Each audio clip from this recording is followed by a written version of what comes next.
Hola a todos, y bienvenidos a este rincón de historias que te dejarán sin aliento.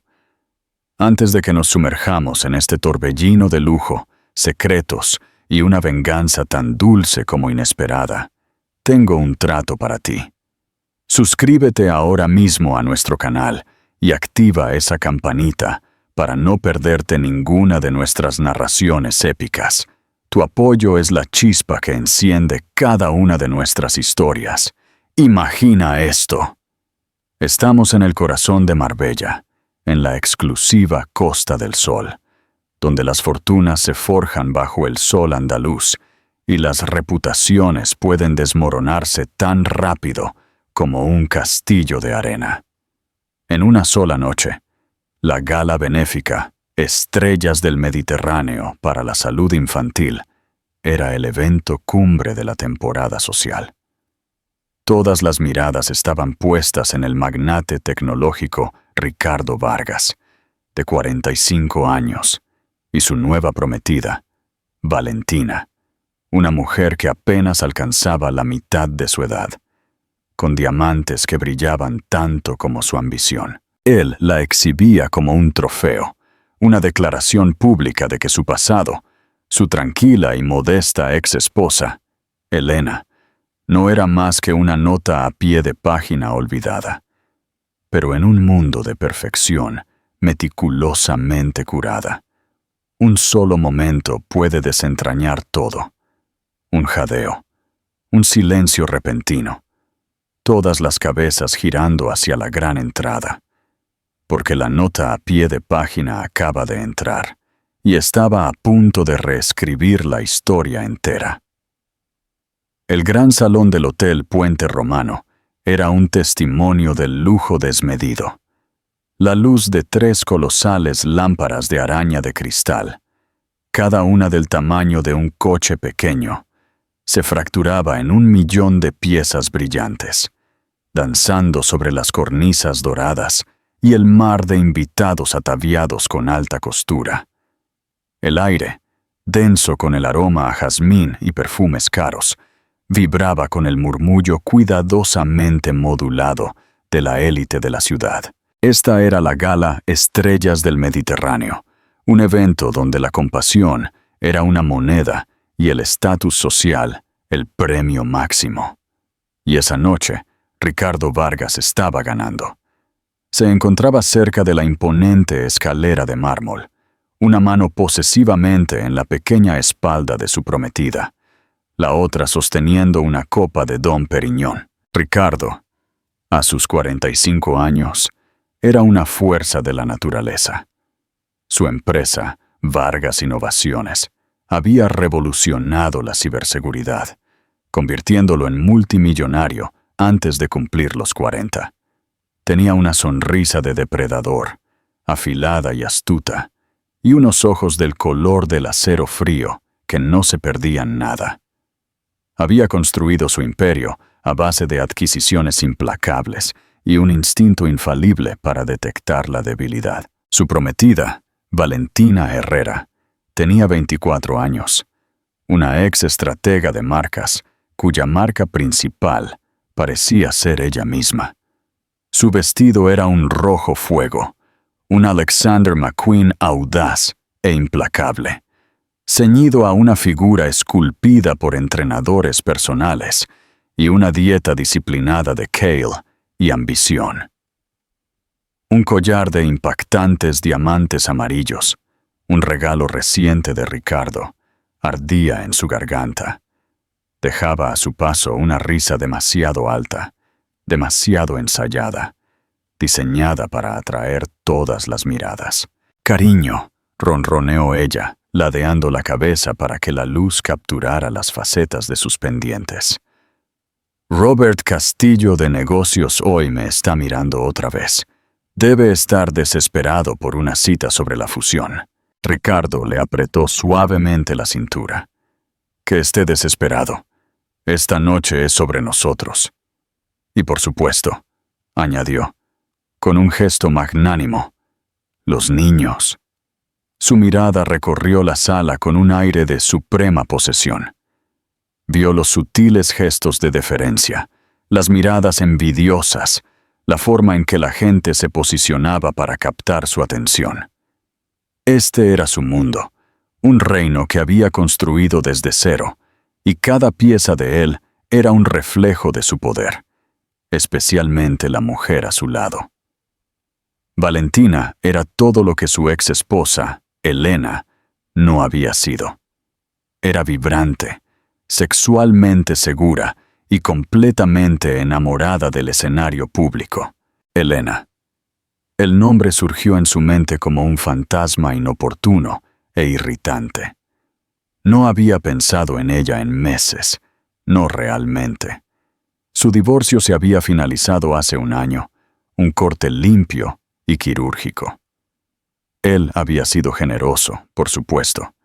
Sus abogados se habían asegurado de que el mundo supiera lo generoso que había sido. Le había dado la tranquila casa suburbana que una vez habían compartido y un acuerdo que para cualquier otra persona parecería inmenso.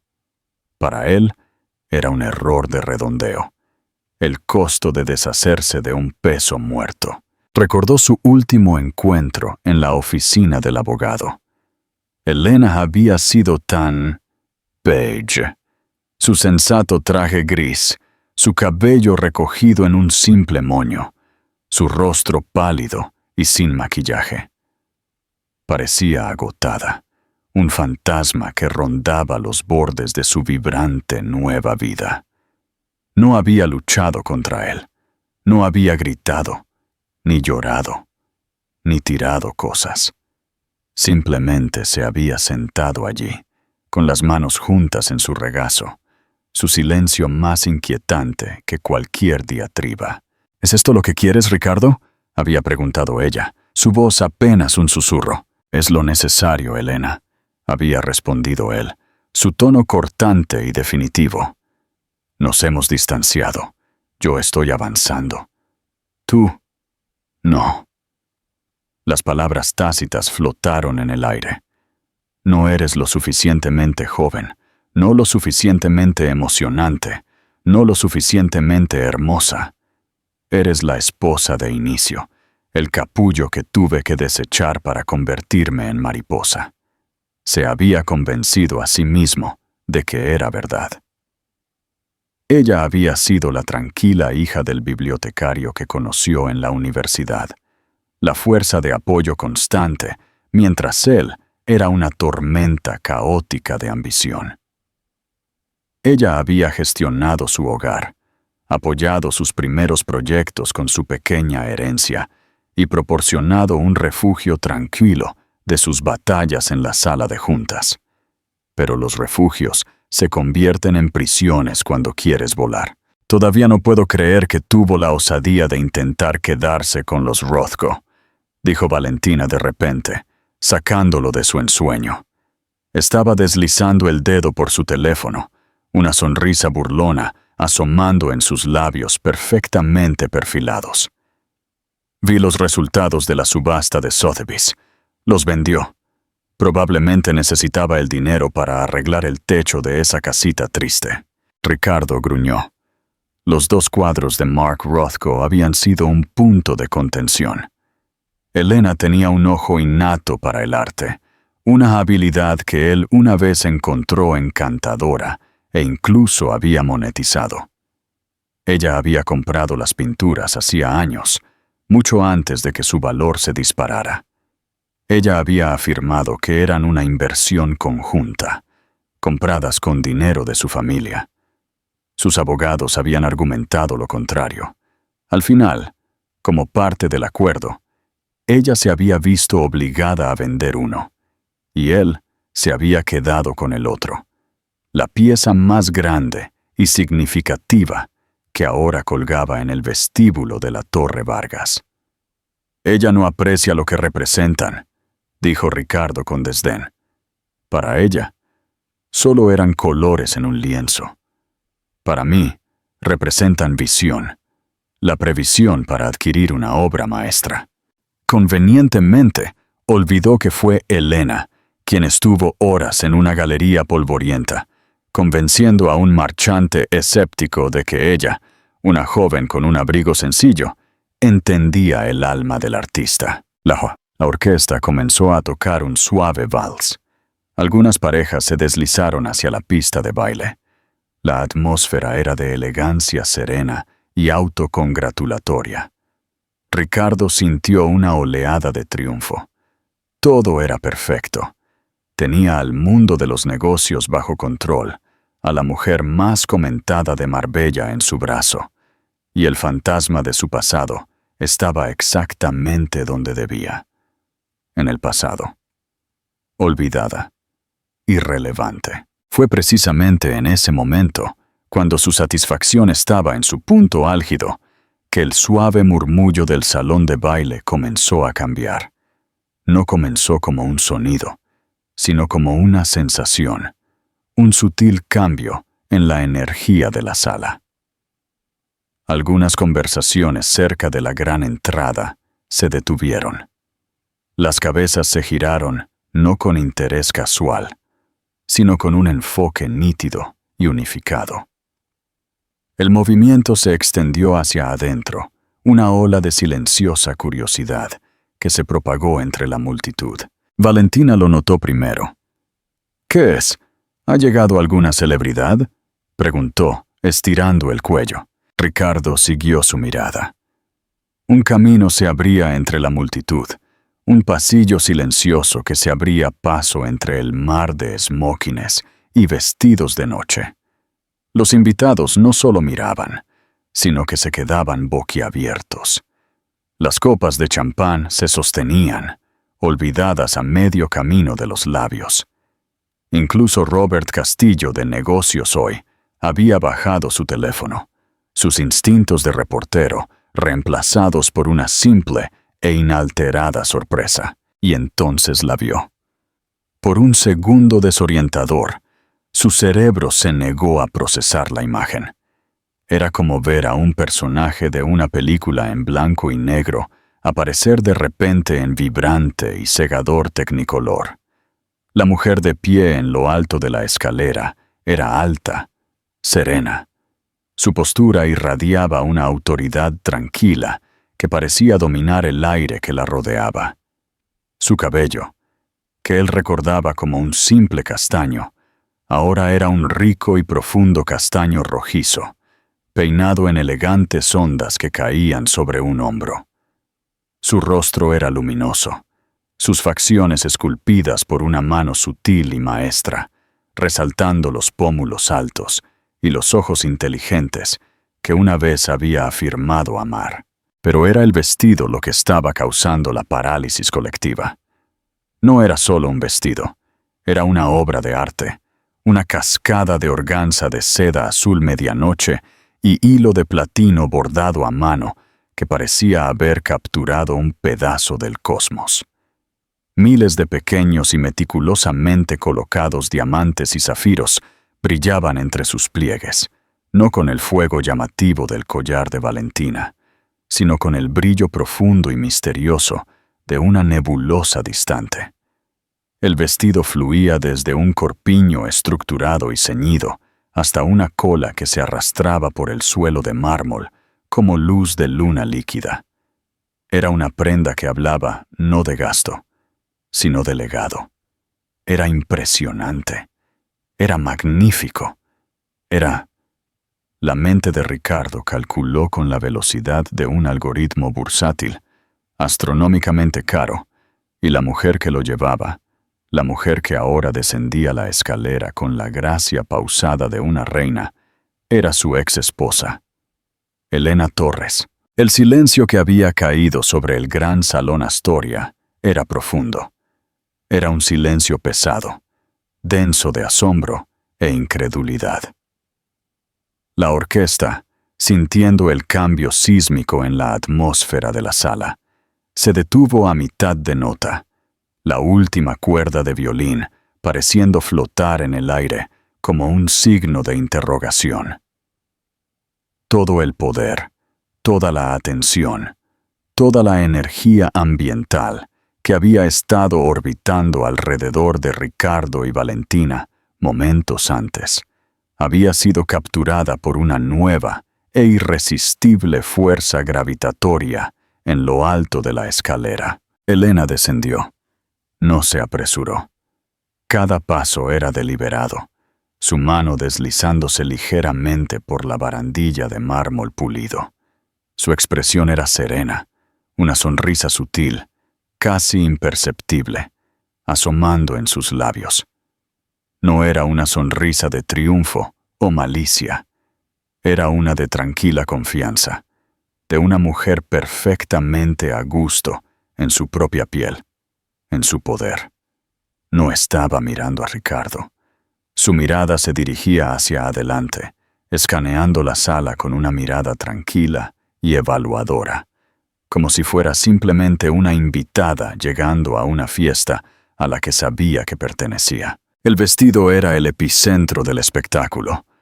Los susurros finalmente comenzaron a romper el silencio, comenzando por la parte trasera y extendiéndose hacia adelante como una tormenta. «Dios mío, ¿es un Devereux?», siseó una mujer con una chaqueta de tweed de Chanel a su acompañante. Creía que había dejado de diseñar. Julián Devereux. No, no puede ser. No ha hecho un encargo privado en 20 años. Mira el bordado, el patrón de estrellas. Esa es su firma. Eso no es un vestido, es una pieza de museo. Julián Devereux era un nombre susurrado con la reverencia reservada para deidades o fantasmas. El legendario modisto había sido el favorito de la realeza y las viejas dinastías antes de retirarse abruptamente en la cima de su fama, asqueado por el comercialismo de la moda moderna. Vivía en reclusión monástica en un castillo escocés. Se rumoreaba que ocasionalmente creaba una pieza para su propia satisfacción artística, piezas que nunca se vendían. Solo se regalaban o se guardaban. Llevar un nuevo Devereux no era cuestión de dinero, era cuestión de ser considerado digno por el propio maestro, y este vestido era inconfundiblemente nuevo, una obra maestra celestial que hacía que cualquier otra pieza de diseñador en la sala pareciera una imitación barata. Alguien cerca de la zona de prensa, una joven bloguera de moda con un rápido crecimiento de seguidores, ya estaba tecleando furiosamente en su teléfono. Fuentes dicen que el vestido tiene más de 10.000 diamantes y zafiros engastados a mano de una colección privada. Las primeras estimaciones superan los 2 millones de euros, quizás más. La cifra se disparó por la sala a través de mensajes de texto y susurros, añadiendo otra capa de asombro y confusión a la escena. 2 millones de euros, usados por Elena Torres, la ex esposa olvidada. Ricardo sintió un nudo frío apretarse en su estómago. Era una sensación que despreciaba, una sensación que no había experimentado en años, la pérdida de control.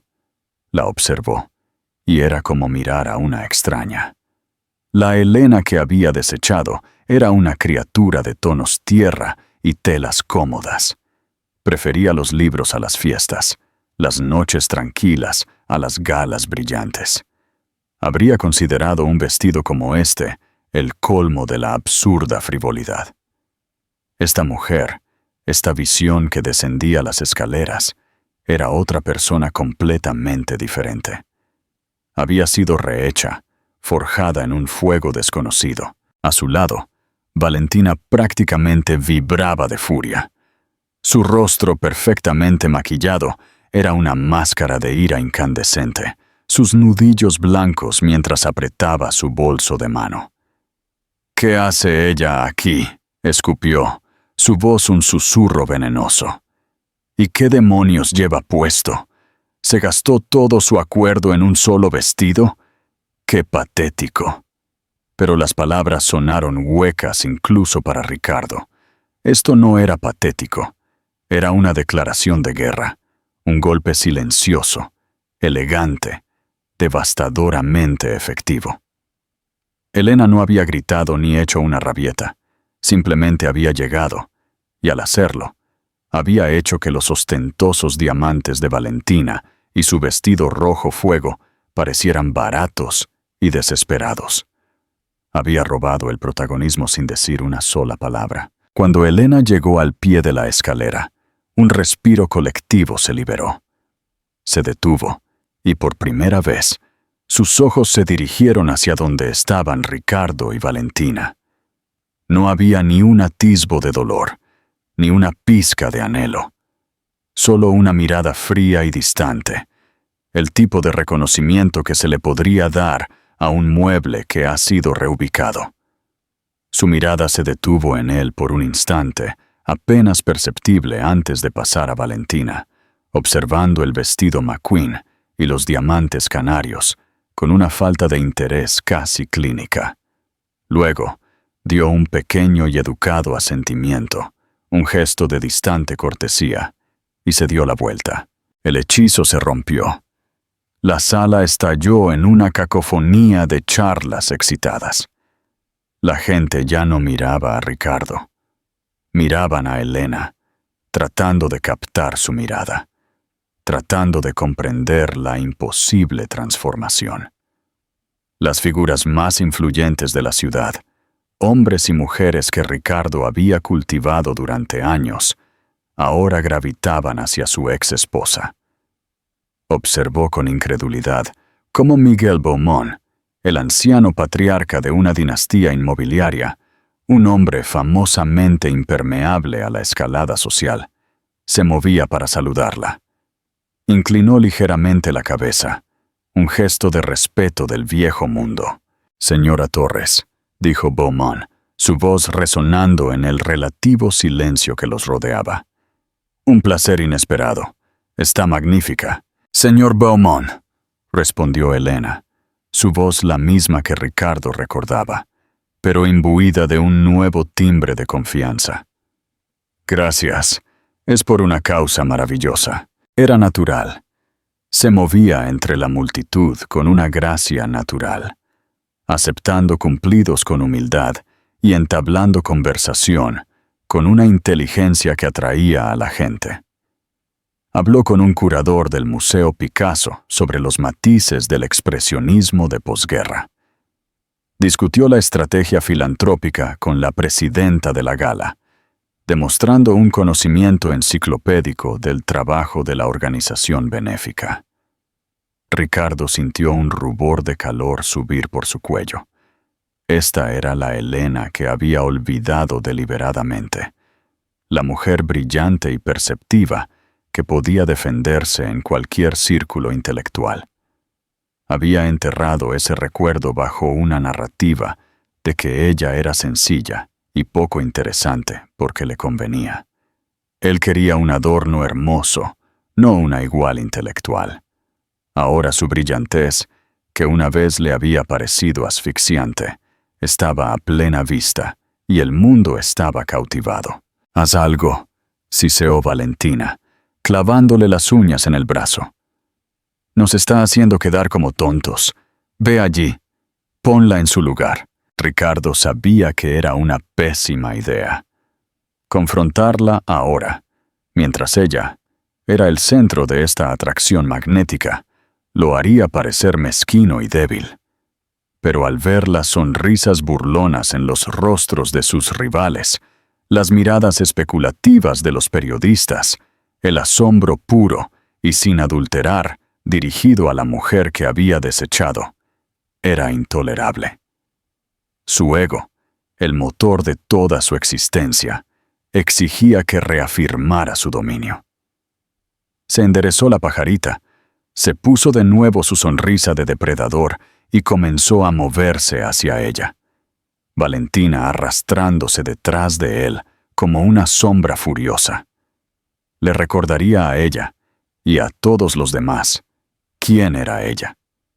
Era su ex esposa, una reliquia, y él era Ricardo Vargas, el rey de este mundo. Solo tenía que recordárselo a sus súbditos. El camino hacia Elena era como vadear melaza. El aire a su alrededor parecía más denso, cargado con la energía de la fascinación de la multitud. A medida que Ricardo se acercaba, las conversaciones se amortiguaron y las miradas se desviaron, percibiendo la inminente colisión. Este era el drama que habían estado anhelando, la verdadera razón por la que muchos asistían a estos eventos, para presenciar el ascenso y la caída de fortunas, tanto sociales como financieras. Elena estaba hablando con Alistair Finch, un inversor británico notoriamente agudo y perspicaz, conocido por su toque de Midas en el sector tecnológico. Finch, de unos 60 y tantos, con una melena de cabello plateado y ojos que guardaban toda una vida de cálculos astutos, era el gran pez del capital de riesgo. Y Ricardo llevaba 6 meses intentando conseguir una reunión con él, con la esperanza de que Finch invirtiera en su nuevo proyecto de satélite impulsado por IA. Su asistente había sido rechazado repetidamente. Sin embargo, allí estaba Elena charlando con él como si fueran viejos amigos. El marco ético es el componente más crucial, decía Elena, su tono serio y convincente. El análisis predictivo sin una fuerte brújula moral es simplemente un arma de alta tecnología. El potencial de uso indebido es asombroso. Finch asintió lentamente, su mirada fija en ella. Una perspectiva refrescante, señora Torres. La mayoría de los fundadores que conozco hablan de disrupción y cuota de mercado. Pocos mencionan la moralidad. Antes de que Elena pudiera responder, Ricardo se interpuso en la conversación, su sonrisa amplia y artificial. Alistair, no me di cuenta de que conocía a mi ex esposa. Puso un énfasis deliberado y condescendiente en la palabra ex. Alistair Finch dirigió su fría mirada a Ricardo. No la conocía. Estoy teniendo el placer de conocerla ahora. Estábamos discutiendo la ética de la inteligencia artificial. Ah, la ética, dijo Ricardo, con una risa despectiva, dando una palmada en el hombro a Finch. Elena siempre fue más filósofa que empresaria, una cualidad admirable, aunque no particularmente rentable. Miró a Elena, sus ojos brillando con malicia. Ese es un vestido bastante espectacular, Elena. Debes haber arruinado la cuenta bancaria. Espero que estés administrando tus finanzas sabiamente. Fue un golpe bajo, una insinuación pública de que era una derrochadora tonta que vivía de sus obras. El pequeño círculo de espectadores contuvo la respiración. Elena no se inmutó. Simplemente se encontró con su mirada, su expresión indescifrable. Gracias, Ricardo, dijo, su voz tranquila y serena. Es un deveros, un regalo del artista. Y en cuanto a mis finanzas, añadió, una sombra de sonrisa tocando sus labios, me enseñaste la importancia de las inversiones astutas. He estado aplicando la lección. El contraataque fue perfecto. Fue educado, desvió su ataque y contenía su propia sutil crítica, insinuando un éxito del que él no sabía nada. La ceja de Finch se arqueó en señal de aprecio. Valentina, sin embargo, carecía de cualquier sentido de la sutileza. Al ver fracasar el ataque de Ricardo, dio un paso adelante, su voz goteando con falsa preocupación. Elena, qué bien verte por aquí. Estábamos tan preocupados. Después del divorcio, simplemente desapareciste. Es maravilloso que te sientas con ánimos para... Todo esto, gesticuló vagamente hacia la opulenta sala. La implicación era clara. Tú no perteneces aquí. Luego se centró en el vestido. 2 millones de euros, dicen.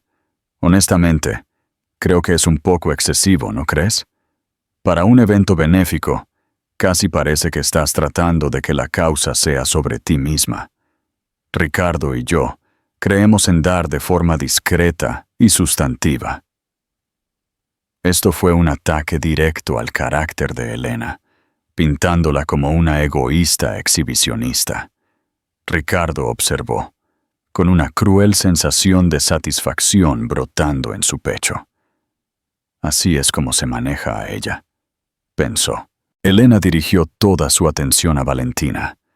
El cambio fue sutil, pero la temperatura a su alrededor pareció bajar varios grados. Miró a Valentina de arriba abajo, su mirada deteniéndose por un momento en el llamativo collar de diamantes amarillos.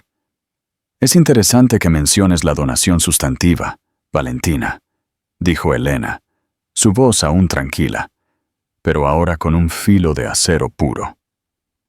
«Esta gala apoya la investigación de trastornos neurológicos pediátricos. Es una causa profundamente personal para mí.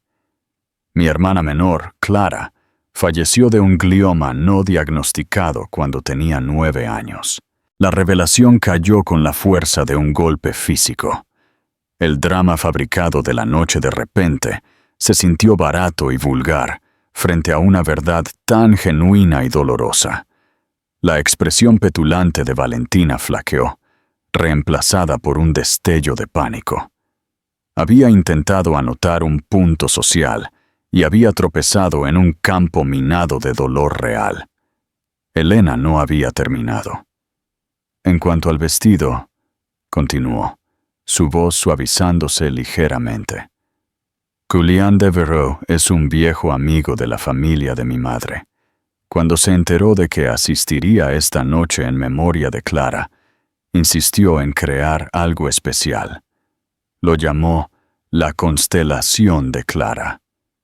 Su regalo», dijo, «era para asegurar que nadie olvidara por qué estamos realmente aquí». Hizo una pausa, dejando que el peso de sus palabras se asentara. «Así que no creo que sea demasiado. Creo que es un tributo». No solo se había defendido, sino que había elevado el vestido de un símbolo de riqueza a un memorial de amor y pérdida. Había tomado la autoridad moral, con una gracia tan natural que Valentina se quedó sin palabras. Su rostro sonrojado de humillación. Había sido expuesta no solo como maliciosa, sino como profundamente insensible. Alistair Finch, que había estado observando todo el intercambio con la concentración de un maestro de ajedrez, habló en el silencio. «Un hermoso tributo, señora Torres, de verdad». Luego se volvió hacia Ricardo, su expresión ahora decididamente fría. «Vargas, creo que mi asociado informó a su oficina que mi cartera de inversiones para el segundo trimestre está completamente comprometida. No tendré tiempo para una reunión». La sonrisa de Ricardo se congeló en su rostro. Fue una despedida educada, pública y absolutamente brutal. Finch acababa de cerrar la puerta a una posible inversión de 100 millones de euros frente a la mitad de la élite financiera de Marbella. No solo había dicho que no, sino que se había asegurado de decirlo aquí y ahora, inmediatamente después de la insensibilidad de Ricardo y Valentina. Ricardo sintió que el suelo se hundía bajo sus pies. Había venido a reafirmar su dominio y, en cambio, había sufrido una devastadora derrota pública. Miró a Elena, que ahora aceptaba amablemente un vaso de agua de un camarero que pasaba. Su compostura absoluta.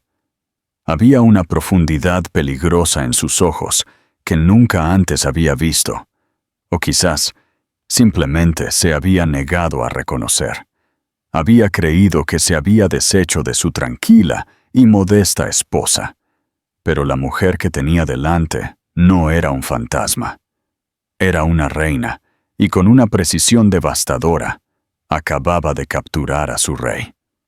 El juego, empezaba a darse cuenta, apenas había comenzado. Tambaleándose por el reproche público de Finch, Ricardo se retiró a la periferia del salón de baile, arrastrando consigo a una furiosa Valentina.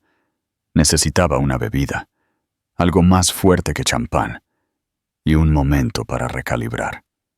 La narrativa cuidadosamente construida de su noche, de su vida, se estaba fragmentando ante sus ojos.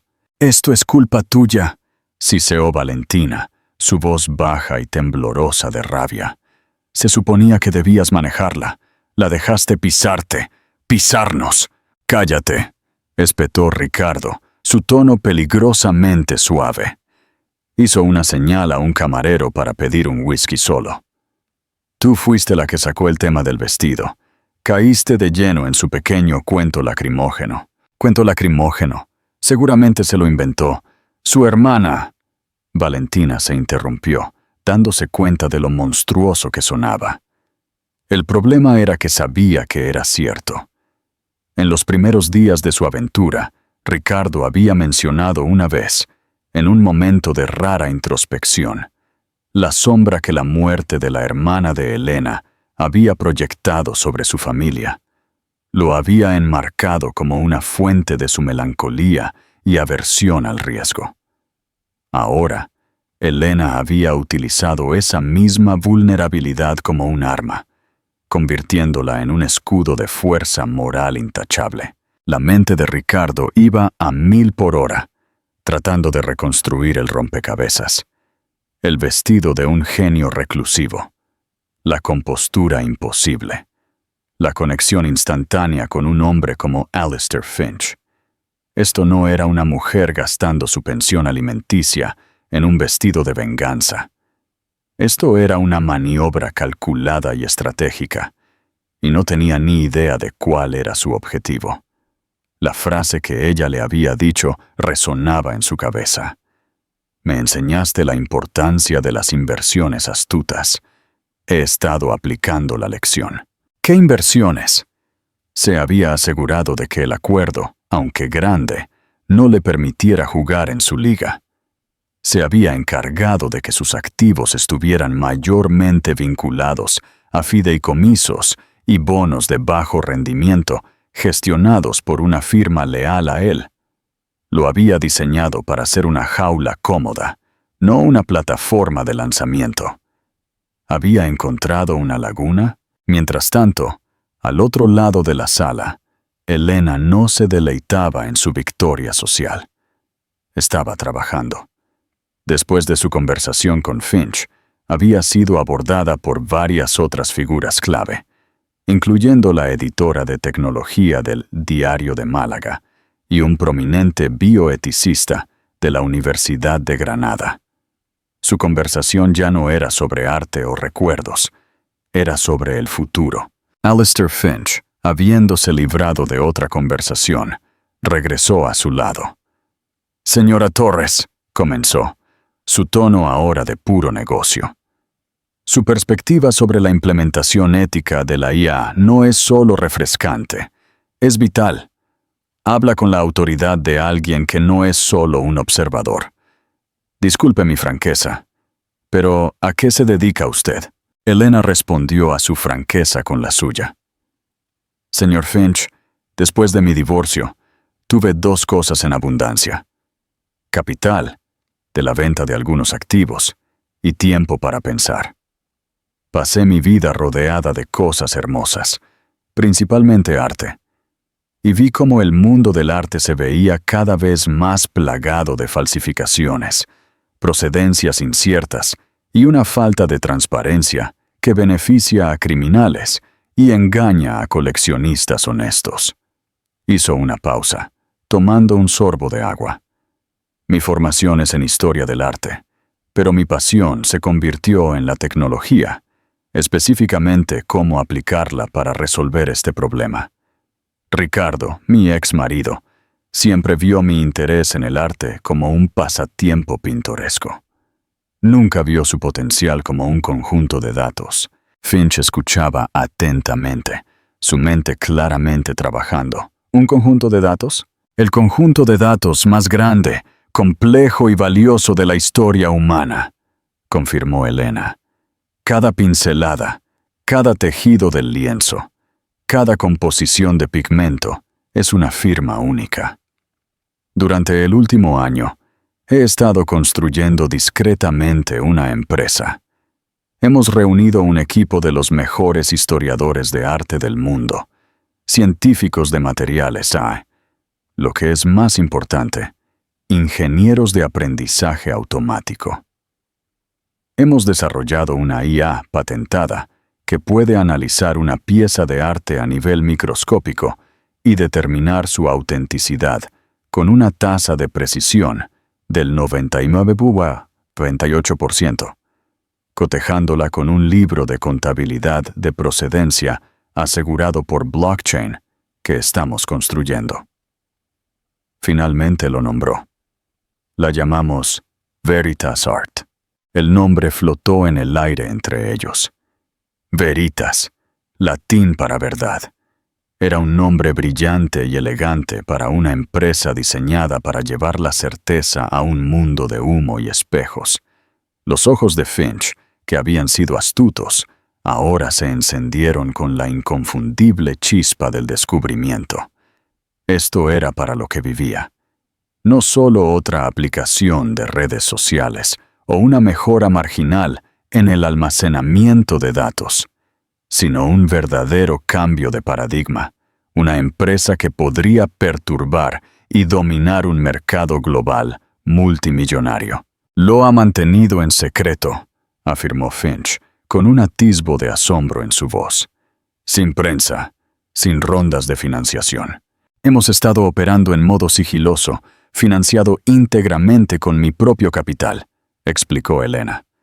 No quería la publicidad y la especulación que conlleva la financiación de capital de riesgo hasta que la tecnología fuera perfecta.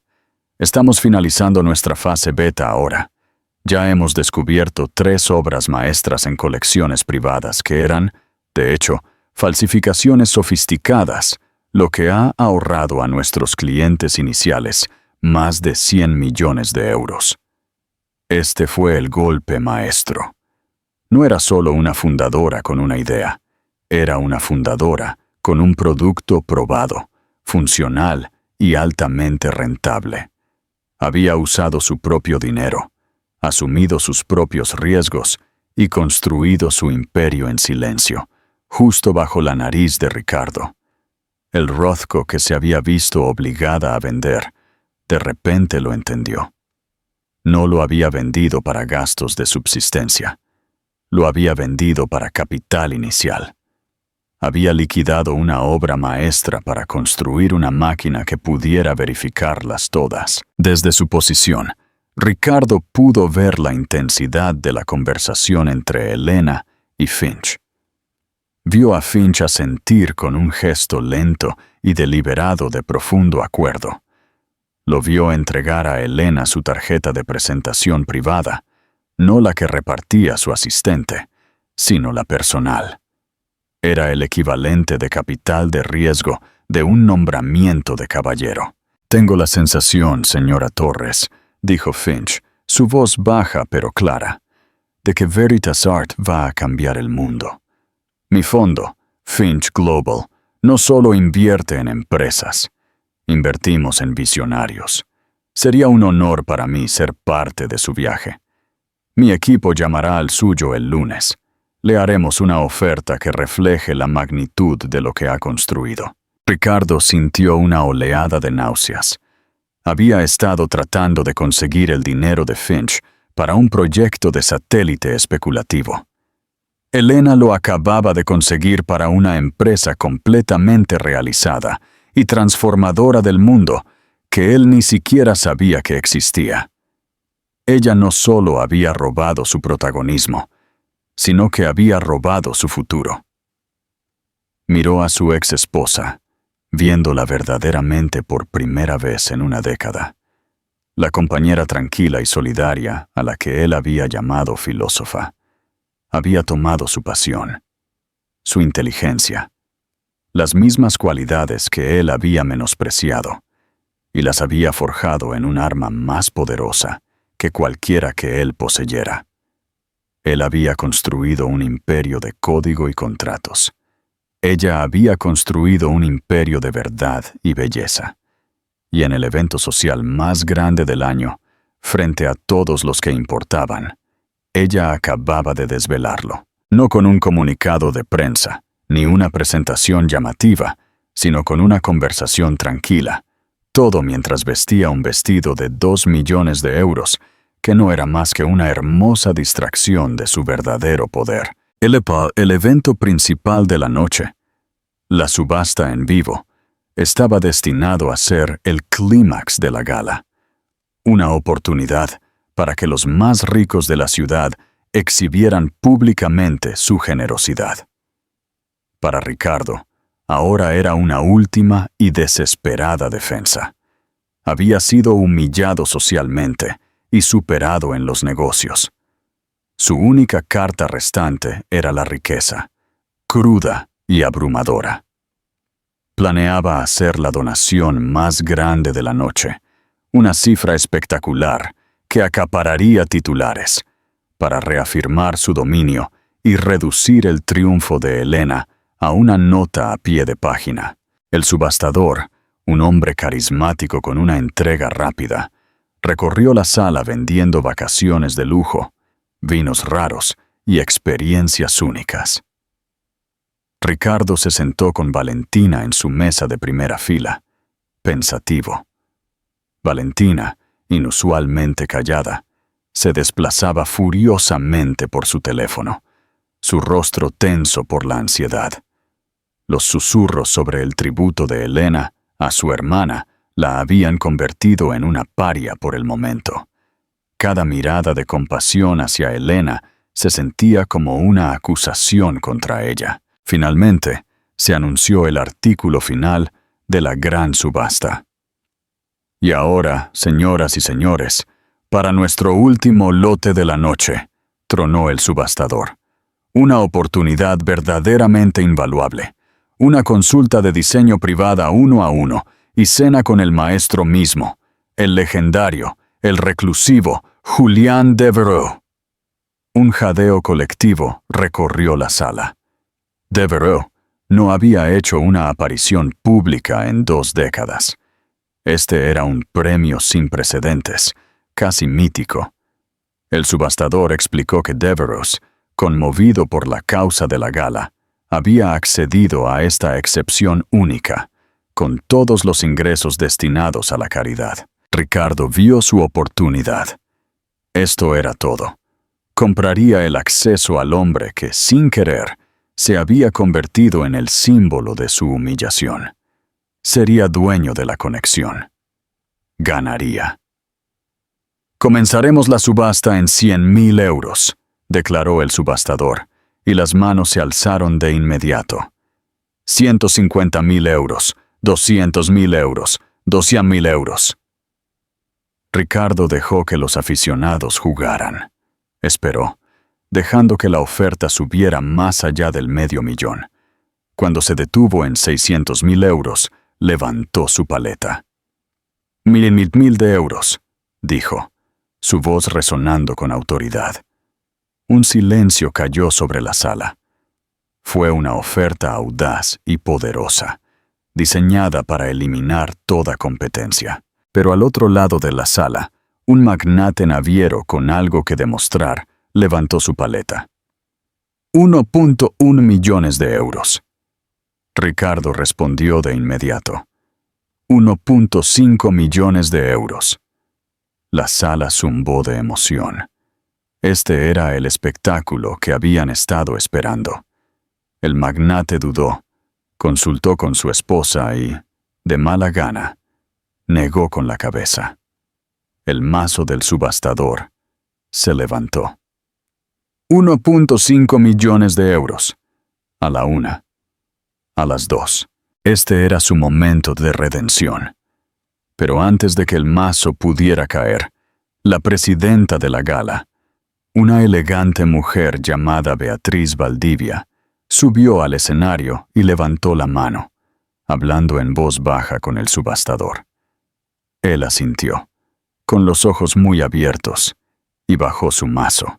«Señoras y señores», dijo Beatriz, su voz amplificada por el micrófono, «tenemos una breve y maravillosa interrupción.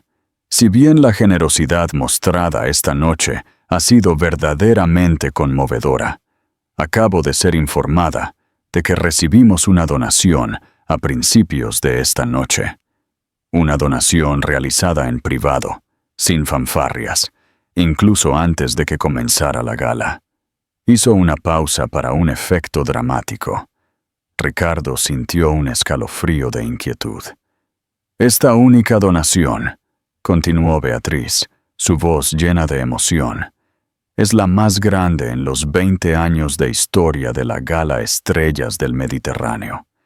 Es suficiente para financiar completamente la construcción y el personal de una nueva ala de investigación neuropediátrica de última generación en el hospital, que llevará el nombre en memoria de una joven que perdió su batalla contra el cáncer demasiado pronto. El pabellón de investigación Clara Torres. El nombre golpeó a Ricardo como una descarga física. Clara Torres. Beatriz sonrió cálidamente. La donante deseaba permanecer en el anonimato, pero a la luz de su presencia aquí esta noche y con su amable permiso, creemos que es justo reconocerla. La donación de 5 millones de euros fue realizada por la fundadora de Veritas Art, la señora Elena Torres. Si la llegada de Elena había provocado una onda de choque, esto fue un terremoto. La sala estalló no en charla, sino en un aplauso atronador y sostenido. La gente se ponía de pie, girándose para mirar a Elena. Sus rostros una mezcla de asombro y profundo respeto. Su oferta de 1.5 millones de euros ahora carecía de sentido.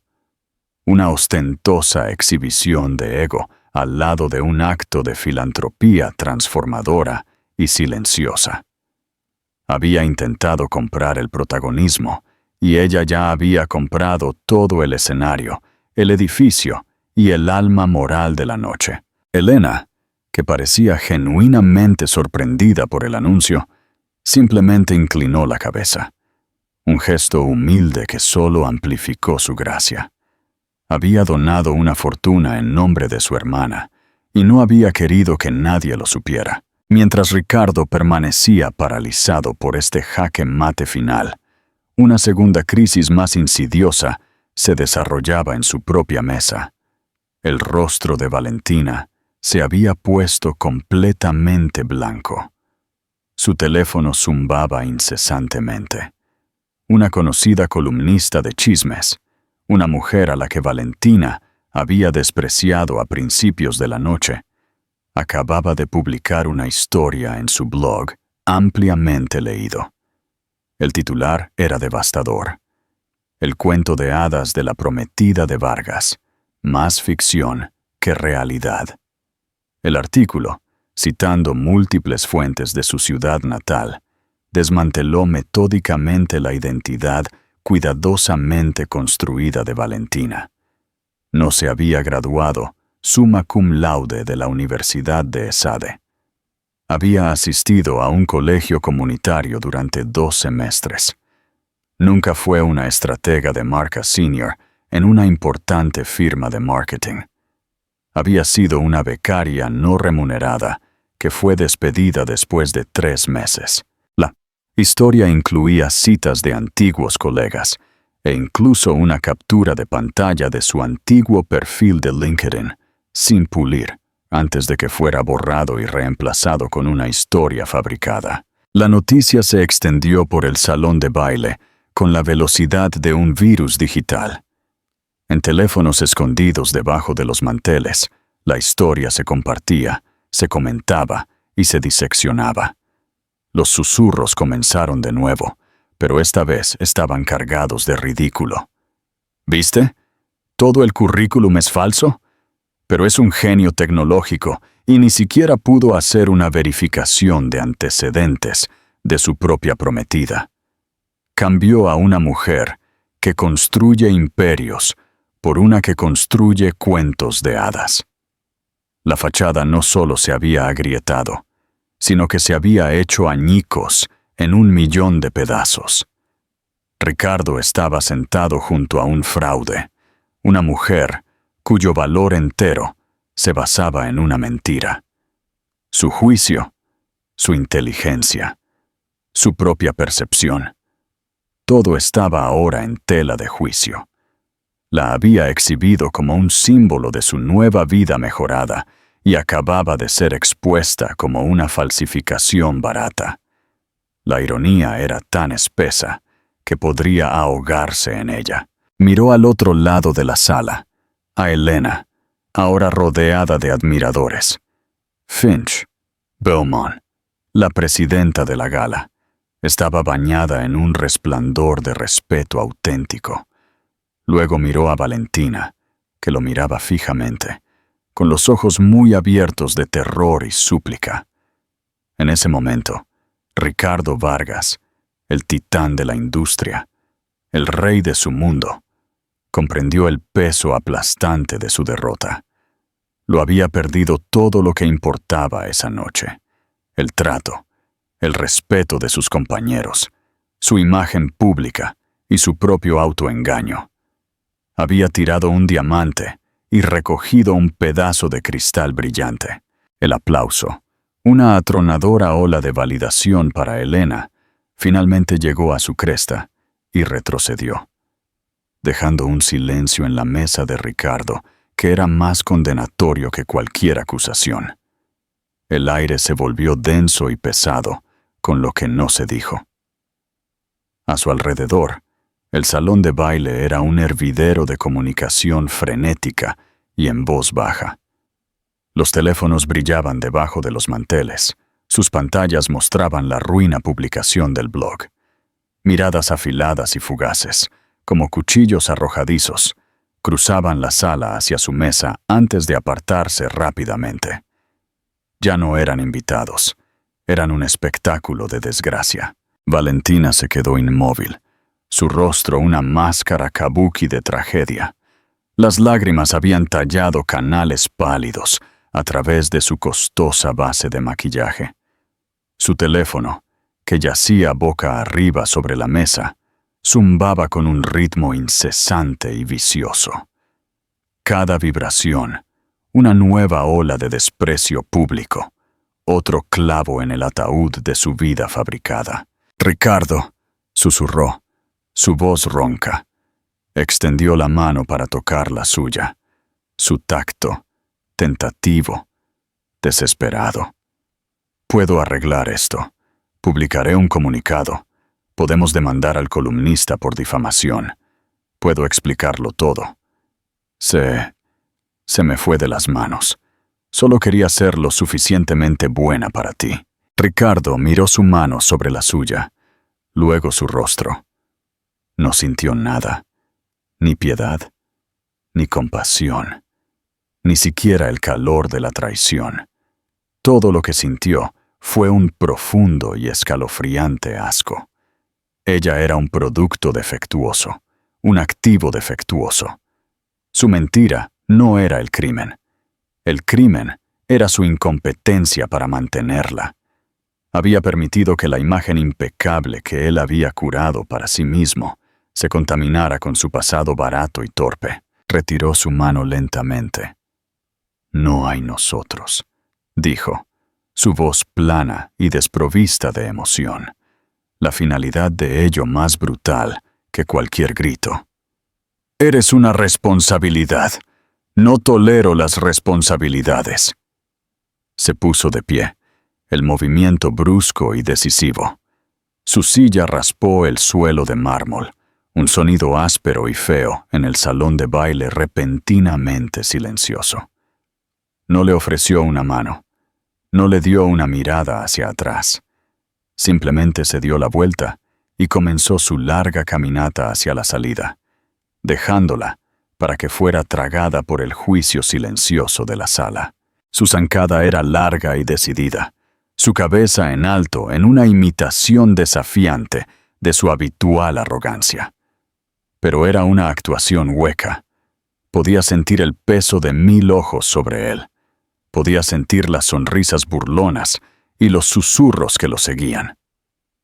El viaje a través del salón de baile fue un desafío de su propia creación.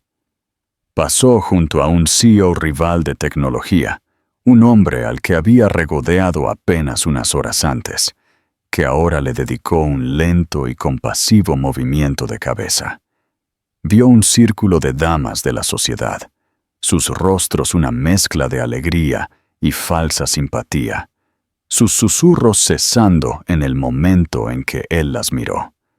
Esto era lo que se sentía el fracaso, no un choque repentino, sino una lenta y agonizante corrosión de la deferencia en desprecio. Estaba a mitad de camino de la gran escalera, su escape casi a la vista, cuando una figura se interpuso en su camino, bloqueándolo tan seguramente como una pared de ladrillos. Era Alistair Finch. El inversor británico se mantuvo con una inmensa quietud, su cabello plateado atrapando la luz, sus ojos sin calidez, solo un juicio claro y penetrante. «Vargas», dijo Finch. Su voz no era fuerte, pero atravesó la neblina de furia y humillación de Ricardo. «Un consejo, si me permite». Ricardo se erizó, obligado a detenerse. «No estoy de humor para consejos, Alistair». «Me imagino que no», respondió Finch, su tono seco como el polvo. «Pero querrá escuchar esto. Durante años he observado operar a hombres como usted. Adoran el altar de la disrupción. Miden el éxito en capitalización de mercado y fuerza bruta. Pero consistentemente pasan por alto el activo más valioso de todos. No es capital, ni tecnología, ni cuota de mercado. Es la integridad». Finch dio un pequeño paso más cerca, su mirada inquebrantable. «Es la base sobre la que se construyen imperios duraderos. No se puede comprar, no se puede apalancar y no se puede adquirir en una adquisición hostil. Debe ganarse, y una vez perdida». Hizo una pausa, dejando que el peso de la palabra flotara entre ellos. «Es casi imposible de recuperar. Haría bien en recordar eso». Antes de que Ricardo pudiera formar una réplica, Finch ejecutó su última y devastadora maniobra. Con un brusco y despectivo asentimiento, le dio la espalda a Ricardo y caminó directamente hacia donde Elena estaba, preparándose para su propia partida. El movimiento fue una manifestación física del cambio de poder de la noche, un giro literal del pasado deshonroso hacia el futuro brillante. Ricardo se quedó arraigado al suelo, observando cómo Finch, el hombre al que había cortejado durante meses, se acercaba a su ex esposa con una reverencia que a él nunca se le había mostrado. «Señora Torres», dijo Finch, su voz, ahora cálida, con genuina admiración mientras le tomaba la mano. «Un absoluto honor. Mi oficina se pondrá en contacto con la suya a primera hora del lunes. Anticipo una asociación muy larga y muy rentable». «Gracias, Alistair», respondió Elena, su voz el epítome de la gracia. «Espero con ansias. La vista de ello, el apretón de manos, el respeto mutuo, el cierre de un trato que debería haber sido suyo, fue el punto de ruptura final». La presa cuidadosamente controlada de su compostura se rompió. Tenía que entender. Se abrió paso entre un grupo de invitados que lo observaban con la boca abierta, sus movimientos torpes por la desesperación, y la confrontó al pie de la escalera. «¡Elena!». El nombre fue un sonido crudo y gutural, arrancado de su garganta. Ella se volvió para mirarlo completamente. Ya no era un fantasma de su pasado, ni una extraña con un hermoso vestido. Era una fuerza inamovible, su serenidad, el ojo tranquilo de la tormenta que acababa de destrozar su vida. Los miles de pequeños diamantes de su vestido Devereux parecían brillar como una constelación triunfante, burlándose de él con su fría luz celestial.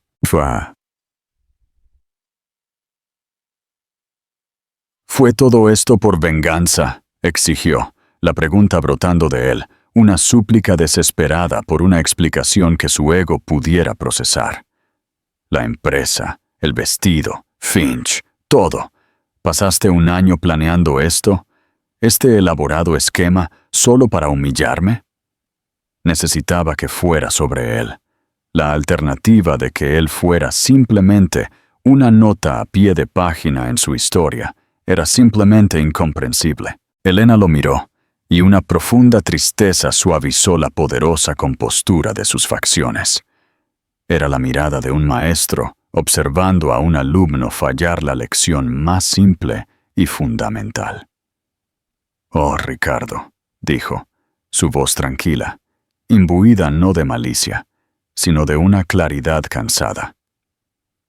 «Todavía no lo entiendes, ¿verdad? Después de todo esto, sigues creyendo que el mundo gira a tu alrededor, que cada acción es a favor o en contra tuya». Y dio un solo paso deliberado más cerca, su presencia dominando el espacio entre ellos.